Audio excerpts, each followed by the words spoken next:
तो शिक्षक की जो व्यावसायिक उन्नति है, इसमें जो सम्मेलन है, संगोष्ठी है और जो कार्यशाला है, उसकी जो भूमिका उसको हम देखेंगे।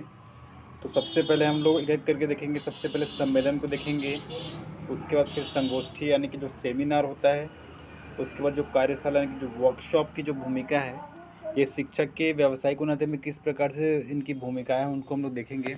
तो सबसे पहले हम लोग देखते हैं सम्मेलन को, है ना। सम्मेलन का देखते हैं, कॉन्फ्रेंस को देखते हैं। तो वर्तमान समय में सम्मेलन का महत्व प्रत्येक क्षेत्र में व्याप्त है।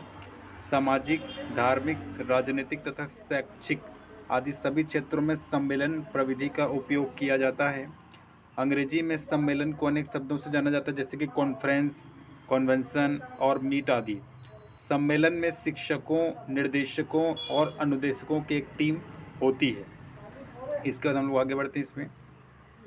ये बीएड तृतीय सेमेस्टर का है, जो गणित पेडागोजी है उसका ये मैं बता रहा हूँ आपको अभी, है ना, याद रहे दोस्तों। जिसमें कक्षा, अनुदेशन तथा विद्यालय संबंधित समस्याओं पर वाद विवाद किया जाता है और किसी निर्णय पर पहुंचा जाता है।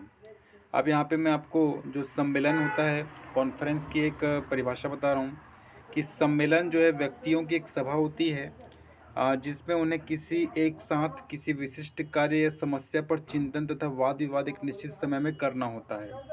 और सम्मेलन का जो आयोजन है 3 स्तरों पर किया जाता है। पहला होता है क्षेत्रीय स्तर यानी कि रीजनल लेवल। इसमें क्षेत्रीय स्तर की जो समस्याओं को प्राथमिकता यहाँ पर दी जाती है।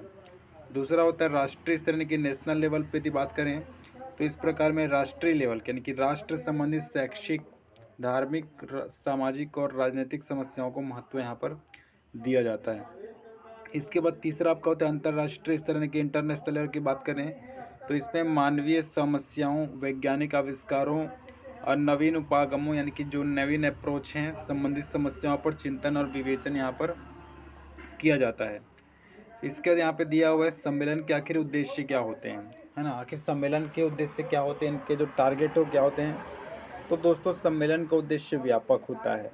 राष्ट्र, समाज, धर्म, शिक्षा और विज्ञान की विशिष्ट और तात्कालिक समस्याओं के अध्ययन और विवेचन की सम्मेलन एक प्रविधि है। सम्मेलन का उद्देश्य संगठन के द्वारा निर्धारित कि क्या उद्देश्य है वो संगठन के द्वारा निर्धारित होना है। जैसे कि निर्गुण देश, तो संगठन का लक्ष्य अंतर्राष्ट्रीय शांति स्थापित करना, ये इस संगठन का सम्मेलन का उद्देश्य होता है। अध्यापक शिक्षा संघ का उद्देश्य अध्यापक शिक्षा में विकास और प्रगति करना है। इस प्रकार सम्मेलन के उद्देश्य संगठन के द्वारा निर्धारित किए जाते हैं। सम्मेलन का एक अध्यक्ष और मंत्री होता है जो सम्मेलन की व्यवस्था और संचालन करता है। उसका कार्य विचारों को संगठित करना, वाद विवाद को प्रकरण पर रखना, अंत में वक्ताओं, अतिथियों और सदस्यों के प्रति आभार व्यक्त करना होता है।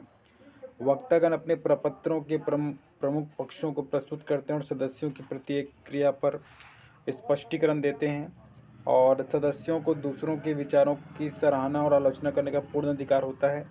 अध्यक्ष का चयन संगठन के स्थायी सदस्यों में से ही किया जाता है।